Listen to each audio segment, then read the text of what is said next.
2026 for the Strathroy-Caradoc Police Service Board meeting. Roll call. Everybody showed up. Thank you for coming out in this snowy weather. Appreciate it. Mid-March, who would have thought, but here we go. Approval of the agenda recommendation, March 17th, 2026 Police Service Board meeting agenda be approved as circulated. Moved by Member Grantham, second by Member Rowe. All in favor? Fantastic. Number 3, any declarations of pecuniary interest? Nope, seeing none, moving on. Recommendation to approve the general meeting minutes for February 17th of the Strathroy-Caradoc Police Service Board as written. Do we have a mover and a seconder for that? Moved by Member Brennan, second by Member Rowe. In favor? Moving right along. Number 5, monthly police service reports. I will pass it off to the chief to make any comments, and we'll open it up to questions before they get voted in. Chief. Great, thank you, and good morning, everyone. Again, echoing happy St. Patrick's Day. For those listening online, I think we've had some public messaging out about ensuring that we celebrate the day accordingly, but obviously adhering to the impaired driving and having fun. And there's lots of taxis available for a safe ride home, and I hope everyone adheres to all of the expectations that we have in keeping our community safe. So again, I thank the chair for just addressing the St. Patrick's Day.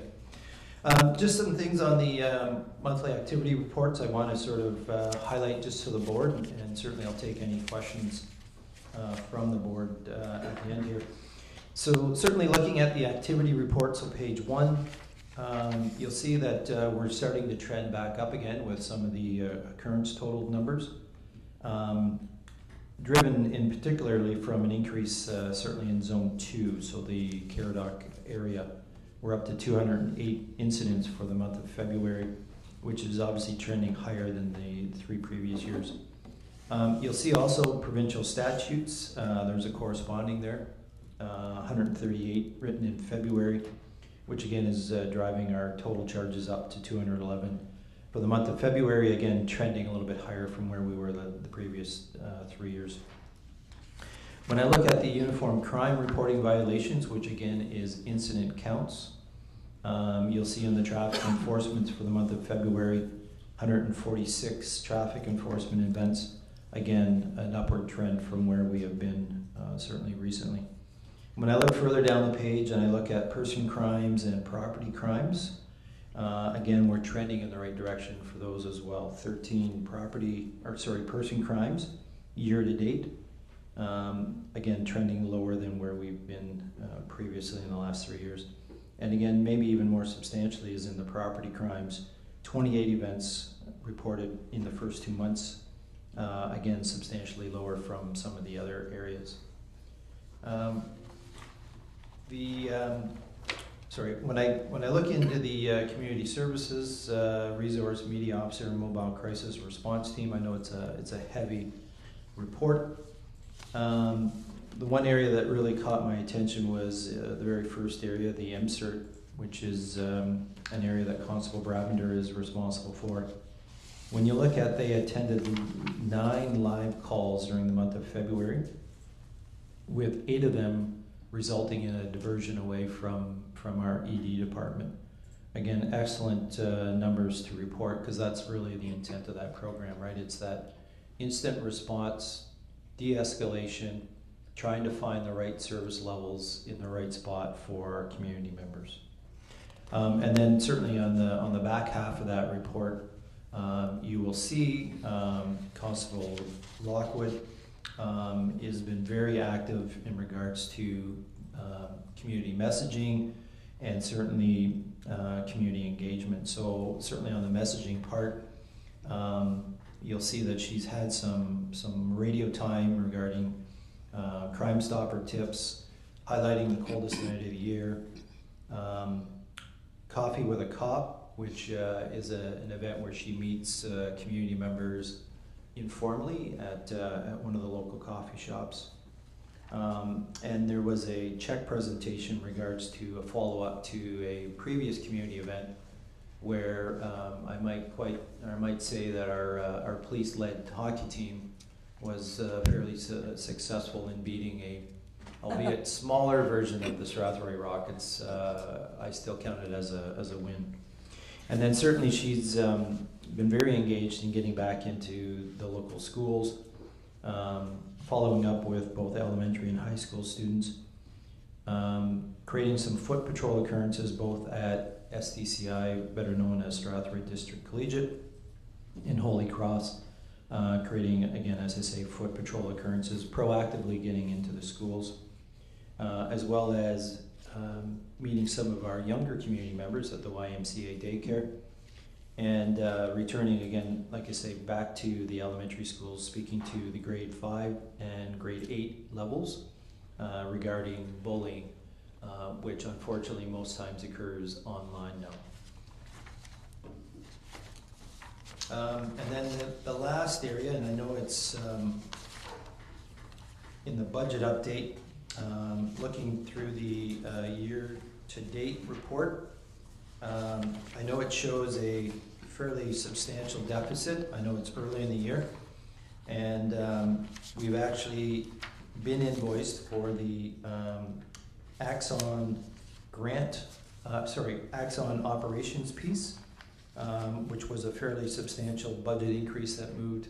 Again, the board will be familiar with this, moved from our capitals into the operation. Of course, that expense is paid early in the year, so it has quite a dent at the impact of the budget year, but over the course of time, that will become more neutral in its impact on the overall budget, but that would explain why there is a fairly substantial deficit within the first 2 months. But like I say, that will balance out over the course of time and as the budget year progresses through further into the year. So those are just some highlights, but certainly as I usually open up the floor to take any questions from the board. Thank you, Chief.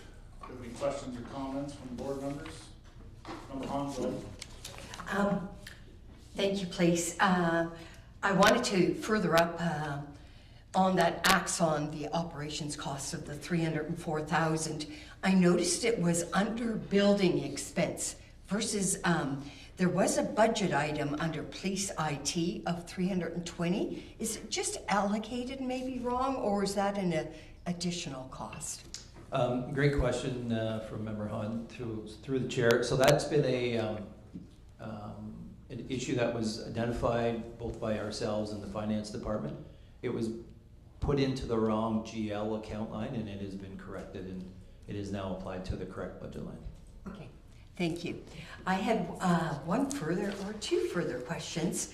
The CID report, the swatting incident, and it says ongoing or continuous swatting incident at local schools, and I wondered if you could identify, maybe expand on that swatting incident, since it affects a lot of students potentially, and is it local high schools? Is it just in this region?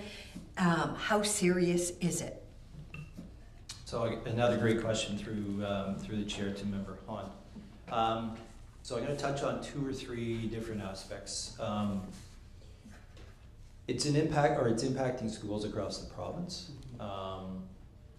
You know, there was a recent event at one of the high schools in London where they took a fairly substantial look at that case and actually locked the school down.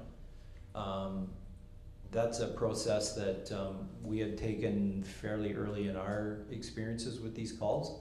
And then as we have sort of had many sort of examples of these calls, we've become a little bit more efficient at sort of getting notifications to the school, communications within administration at the school to lessen the impact on, say, day-to-day operations at the school.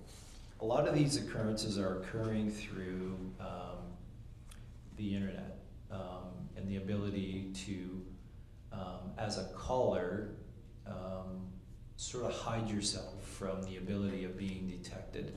So you'll see in the CID report that there is some references to trying to leverage some access through technologies to try to help identify where these calls are originating from. Some unique challenges, certainly, with internet-based activities and trying to find out where exactly they are making the call from. So we're pursuing those avenues.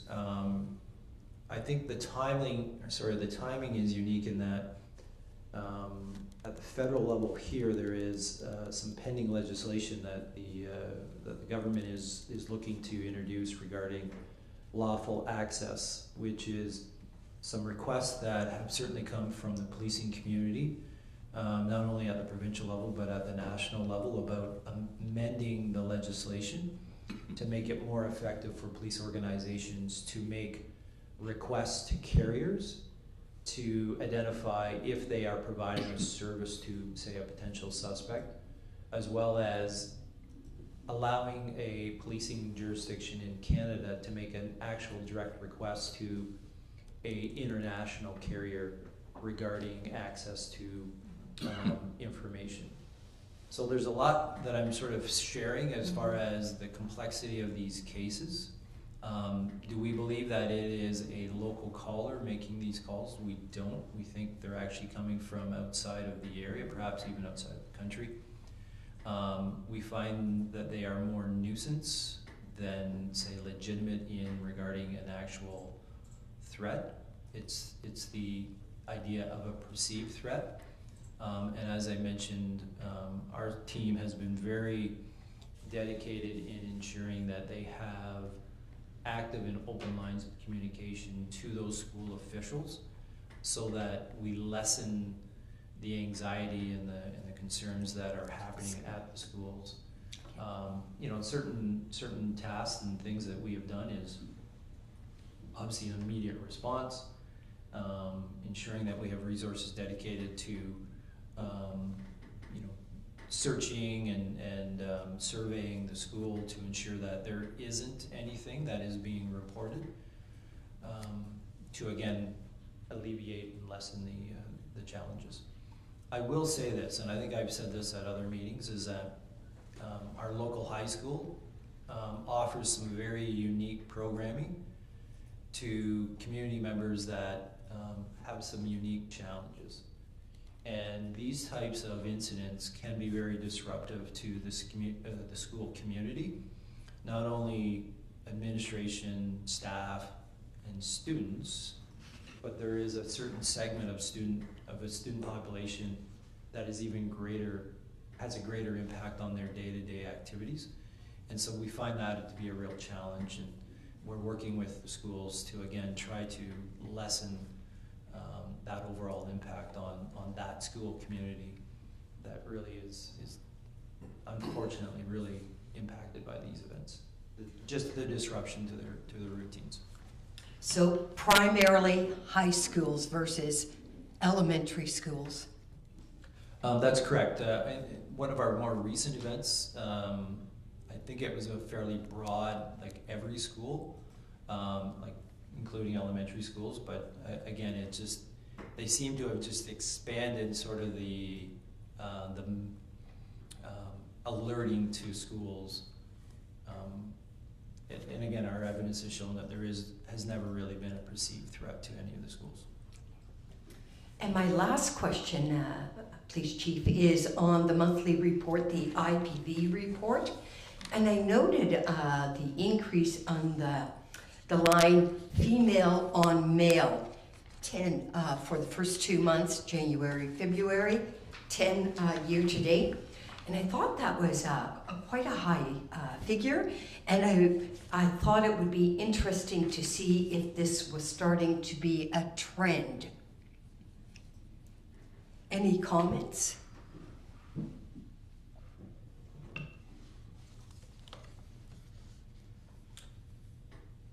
Sorry, I'm just trying to, Female on male. yeah, so through the chair to Member Hahn. My initial sort of reaction would be this is maybe just a slight increase. I see in the month of February, there were 7 events where it was a female on male. I will remind the board that intimate partner violence, certainly at the provincial level, there is a mandatory charge practice. So when you respond to an intimate partner incident, and officers have reasonable grounds to believe, which it's a threshold that gives the officer the understanding that they have reasonable grounds to believe an offense has occurred, they shall proceed with a charge. It isn't discretionary. So this, I think, is really just a monthly sort of example of where maybe it's just a one-off. I don't see that there is probably any prolonged trend where we're seeing this. Okay, thank you. I will say that in these incidents, caring for victims and ensuring that victims are receiving all of the possible care that they require or need isn't gender-based. So we will ensure that everyone gets equal treatment on whatever issue is being sorted out with. Okay, thank you. Member Brennan, go ahead. Thank you. Bit of a comment and maybe a question. Noticing that the use of force report, that there were 0 use of force reports submitted for the month of February 2026, which I think is fantastic. But you know, it's not like nothing happened, I'm sure. I'm wondering if is there a corresponding way of understanding how many successful de-escalations took place to result in a 0 use of force. I know that you know, the world kept spinning for the month of February, but you know, our police force didn't have to resort to force. And I know we don't get a report on this, but it would be interesting to know how many successful de-escalations occurred that resulted in a 0 use of force. And I don't know if there's any way of measuring that, but I think it's a good report, a good result, and maybe it's a testament to the de-escalation training that our force receives. But I just hope people understand that the 0 probably represents an awful lot of work de-escalating situations. That's just to the chief, just as a comment. Maybe he has a comment, I don't know. Sure, and through the chair to Member Brennan. Obviously, anytime that we affect force, we obviously have a mandatory requirement to capture that and report on that.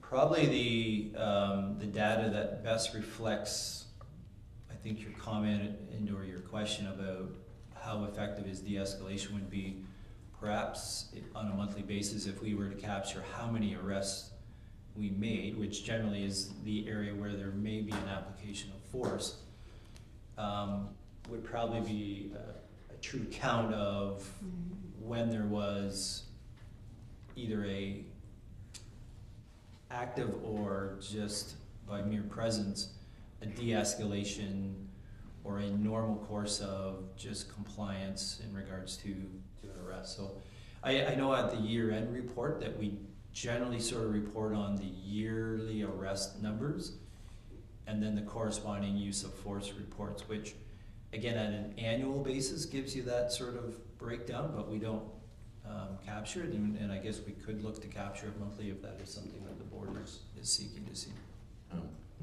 I'm not trying to create more paperwork, it's just that the correlation, as you pointed out, between arrests and use of force might be an interesting statistic to review periodically, because I think it perhaps is a great way of indicating to the public the extent to which our police force tries to conduct itself in a peaceful manner, and that violence or the use of force, better word, is always sort of the very last resort, and it might help in messaging, but I just don't want to create more paperwork. Well, we're here obviously to ensure that there is the appropriate oversight and governance on behalf of the board. As you've raised your comment and your question, I think that there may be an opportunity to bring back Constable Keener, who is our designated use of force, to speak to some of the areas of training that they are undertaking to obviously ensure that we are meeting that standard. But he may also use it as an opportunity to talk a little bit more and share information with the board about the provincially mandated de-escalation training that was brought forward to police organizations across the province. And so that the board is informed on what that training actually entails. Thanks, Chief. Do you have any more questions for that before we accept all those reports for information? Member Rowe? Yeah, I just had a quick question with respect to the budget presentation. I noticed in the income side of things that there's quite a number of grants that are on the budget, and there are very, to this point in the year, there haven't been that many, or not a lot of revenue coming in from those grants. I just wondered if that is an anomaly or if that's just the way it is in terms of timing for those the receipt of those grants. So through the chair to Member Rowe, so that's fairly normal. Again, acknowledging that the provincial budget cycle operates on the April 1st to March 31st. Some of the grant money that is released comes in the early summer, late spring, and then there's generally another flush or dump November, December. I can tell you that from the provincial level, we are continually having conversations with the provincial about trying to change some of the granting cycles to maybe better align with municipal budget cycles. I know it's not part of your question, but one of the challenges and concerns we have is receiving monies late in our budget cycle, late in their budget cycle, and trying to utilize those funds as intended through the application and operation of a grant. And it becomes very challenging when, with a month and a half left in the grant and you receive 40-50% of your grant funding, and and some of those dollars are tied to, say, salary dollars. It's hard to get that square peg into that round hole. Yeah, no, I can appreciate that, and that's sort of where I was leaning, what I was headed for. So thank you for that. Okay. No other comments. We'll get a motion to accept those reports for information. Moved by Member Grantham, seconded by Member Rowe. All in favor?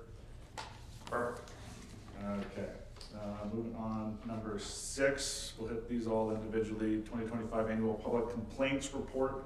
I don't know if the chief had any comments you wanted to make about that before we voted on it or not. Through the chair, I know the Deputy Chief Cushman drafted all of these reports, so I know that he's open to speaking to any of them if there's any questions from the board members.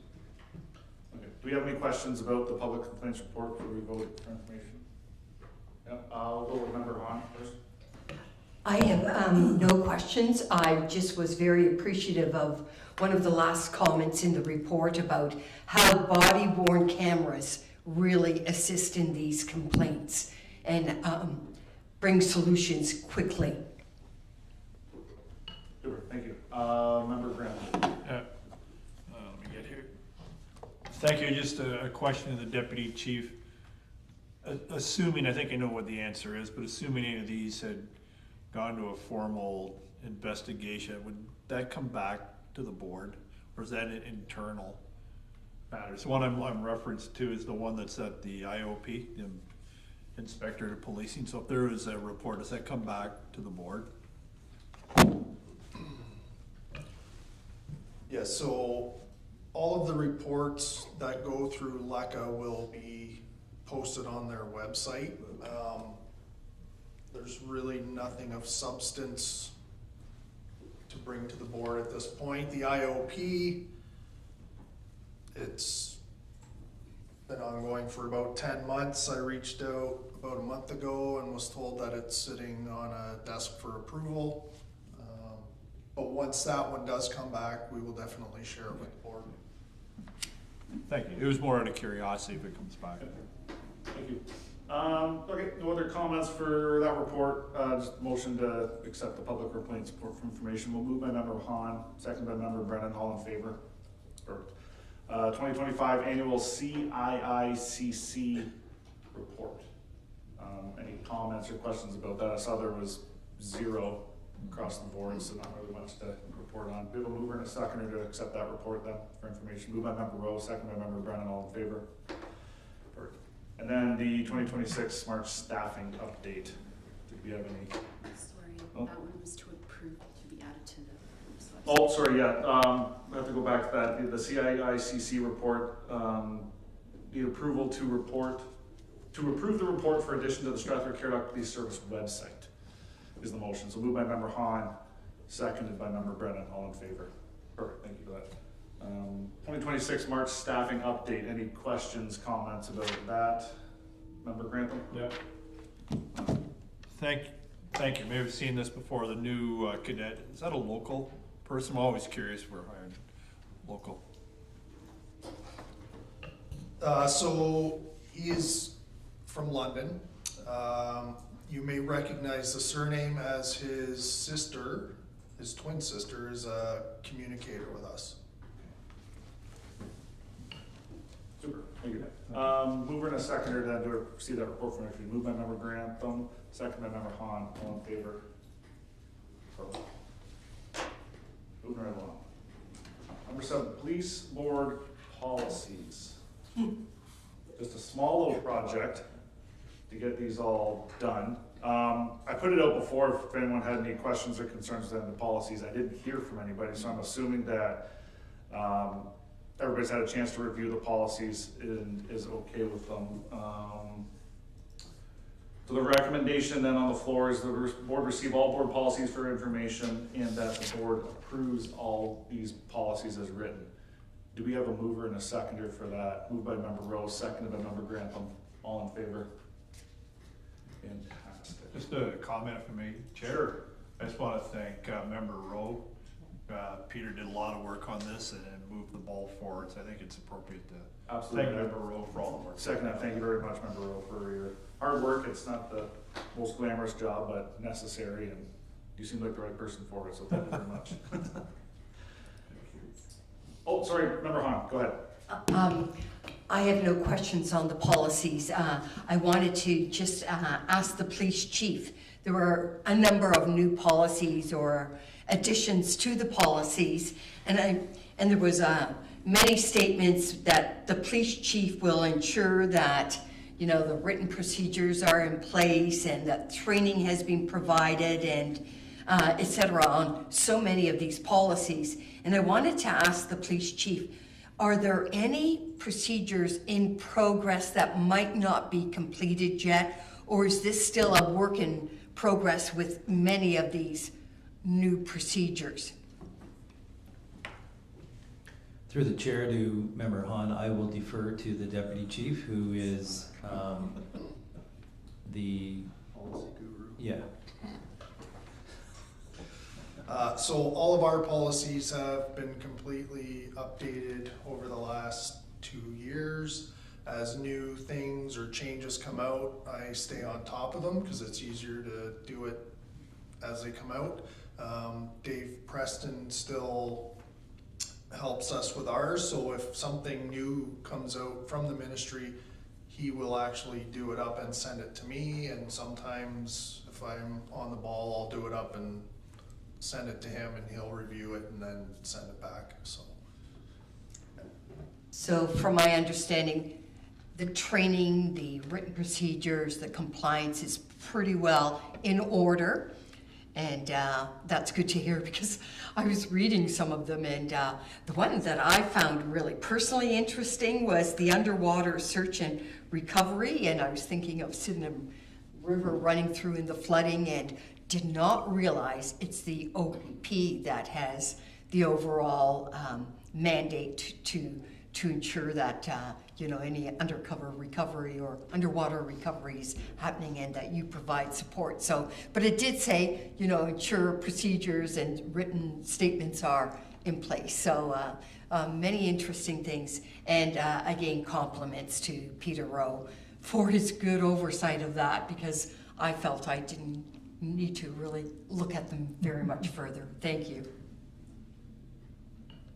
Perfect, thank you. Okay, so moving on, procedural bylaw. The recommendation is that the service board approve procedural bylaw number 01-2026 to govern the proceedings of the police service board meetings of the municipality of Strathroy-Caradoc, and further, that procedural bylaw number 1-2026 receive first, second, third, and final reading. We have a mover and a seconder for that. Moved by member Hahn, seconded by member Grantham. All in favor? Perfect. Alright, moving right along. Announcements and inquiries. We'll start with the man with his hand up, member Grantham. Go ahead. Yeah, thank you, Chair, and through you, address this both to the chief and the deputy chief. I'm just, with the soon-to-be tendering of the police annex, and I know the deputy chief had, I don't know whether graciously or been elected to be the project manager, but I'm wondering about the appropriateness of having our deputy chief be the project manager. I'm sure he'll do a bang-up job, but I know he has lots of other duties, and I do realize that the police building is a municipally owned building. So I'm gonna put on my police service board hat as opposed to the mayoral hat and suggest that the responsibility for managing the project should lie within the municipality. Again, I'm not speaking for you, Deputy Chief, I haven't spoken to you about this, but I've been thinking about this for a couple of weeks, that to me there's a whole host of reasons as to why it should lie within the municipality. Main thing is budgetary. Again, I'm quite sure the Deputy Chief would do a good job of maintaining within budget, but given the scrutiny and the oversight that's gonna happen on the project, I do have a solution, and I know this is common in municipal projects, whereas we're talking about a $10 million project. So to hire on a contract basis, a project manager who has the experience and the time to overlook it. I know we do that with other projects. I think Councilor Brennan will remind me, last night we approved I think about a $1 million road reconstruction project, and I believe within that was dollars for project management. We do it on other high-level projects. To me, it seems appropriate to do that, right? I don't really want our deputy chief, who has policing duties, to overseeing a project on a building that's owned by another entity. So I actually want to make a motion if I can, and I'll leave it up to the board to decide, that we approach a municipality about including a project manager as a line item in the project as part of the tendering process. So that's my motion. Again, I apologize to the board. It's been well in my mind for a couple of weeks to bring this forward. Nope, fair enough. That's why we have open session here. I'm assuming comment by member Brennan. Well, I'd second that. Oh, second, George, you're seconding that motion. Okay. So the motion's been seconded. Member Hahn? What kind of dollar figures would a $10 million project command for a project manager? I'd like to understand. Yeah, so off the top of my head, my limited experience on this, it's usually around 10%. I can tell you that on the Mount Bridges wastewater treatment plant, I think it's six figures, right? So you could be looking at $100,000, but I'm gonna suggest, Member Hahn, that we should let the municipality worry about that, because it's their capital. But to answer your question directly, it may be around $100,000. So. Okay. One question I'm gonna put out, just my limited experience with this, is do we as a board have the authority to dive into line by line on the capital budget to control how it's being spent I know we are responsible for governance, I'm just unsure if we're able to dive in and instruct the chief how his budget for this project is to be allocated. I don't know if legal might have any thoughts, or. I may anybody else defer has to any opinion? Councilor Brennan has a lot more experience than me in this, but seeing this is our first, he's got more experience than ever than me, and I always slough it off to John. That's part of the quandary, right? That it's municipal project, really it is, right? And it's municipal capital, so they've put it off to the police board and to the police department to manage the budget. I mean, there may be dollars in the project to pay for the project manager. I mean, we're fortunate, as I mentioned, the fire station came in under budget, right? So there may be dollars in there to do it, but my thing is, let's just kick it over the municipality to the CAO and the Director of Finance and have them find the dollars for it. Okay. Chief, yeah, if you want to make a comment before we vote. Yeah, if I just may offer my humble opinion in regards to, I think addressing the mayor's, or sort of the chair's question about separation of, executing the allocated budget versus the board's role of approving the budget. I don't see, the request by or through the motion as blurring those lines. In the scope of putting this out to tender, I think the municipality has the ability to embed in that quote that part of the overall cost includes, the requirement for a project manager, which I think anyone who is replying to that request for a tender will build in. And, the municipality has, through council, at the request of the board, approved a projected budget number to, initiate and complete this building project. So I think that it falls within that scope. Those would really just be my comments to, further the discussion here at the board. Perfect, thank you for that information. Member Rowe. Yeah, I have had some experience in the past with large projects like this, and I'm assuming there'd be an RFP put forward for contracts which would be include items like project management and so on in it. That would be my experience, so I'm assuming that would be the case here as well. Okay, perfect, thank you. Okay, so we have a motion on the floor then to direct, on the municipality to include project manager I would use the word request. request. Yeah, we can't direct it, use it. Okay, request municipality have project manager as a line item in the upcoming RFPs. It's been seconded. Do we want to vote then? All in favor of the motion? Perfect. That's been carried. Thank you for that.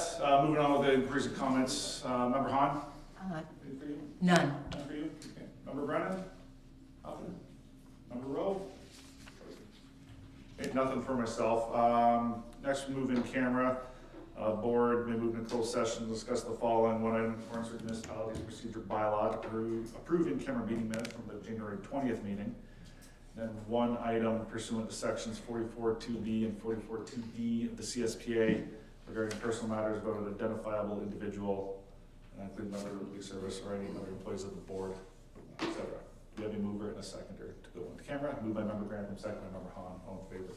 Okay. That's the second.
Okay, so we're back in open session. The board met in closed session to consider matters. It is permitted to do so under the CSPA as listed on the agenda. The following items were considered during the closed session. There's one item in accordance with the municipality's procedure bylaw to approve in-camera meeting minutes from the meeting of January 20th.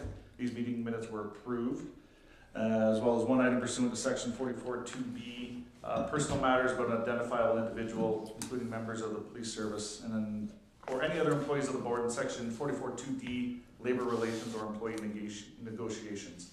The board received a staff report, and at the direction given in closed session was approved. That's a recommendation. The recommendation was approved. It's a motion. Oh, it's a motion, Or sorry. a seconder, sorry. Yeah, we need a mover and a seconder to approve that motion. Moved by member Brennan, second by member Rowe. All in favor? Perfect, thank you.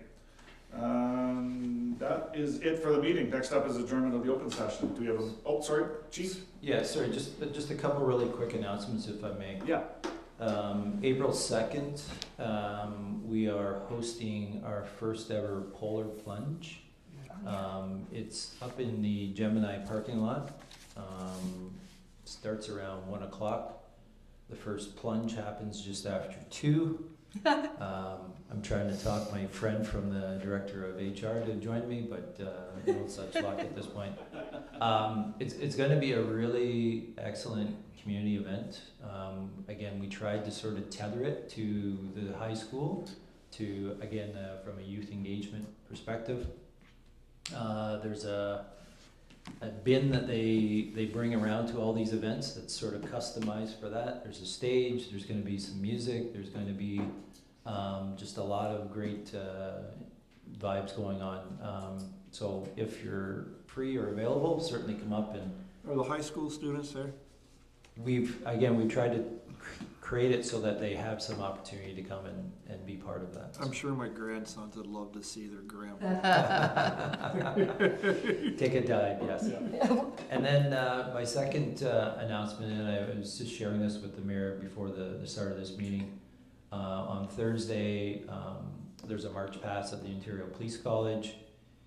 It's customary that the president of the OACP delivers the address to the graduating class before you move on from the role of presidency. So I'll be able to, or I have the opportunity to provide that address on Thursday. I was sharing with the mayor, this is the second opportunity I've had to do this. It's a great honor. Over 500 graduates, a crowd of around 2,500 people at the Ontario Police College. So it's a great opportunity to obviously address the students, talk to family. But with everything I've been able to do in the role, and again, the blessing of the board to fill the role as the president of the OACP, it's also a great opportunity to shine some light on this great community and represent this board, our organization, and our community of Strathroy-Caradoc, so that there is that sort of tethered alignment to us as a community. So I just wanted to make sure the board was aware of that, and you'll probably see some social media stuff that we'll kick out after. So those are just the two quick updates I wanted to bring to the board. Perfect, thank you. Okay, next meeting is Wednesday, April 22nd next month, and then back to Tuesdays, May 19th and June 16th. With that, we'll bring it up to adjournment. Do we have a mover and a seconder to adjourn? Moved by member Grantham, seconded by member Hahn. All in favor? Perfect, thank you very much, everyone. Thank you. Fairly. Then it gives you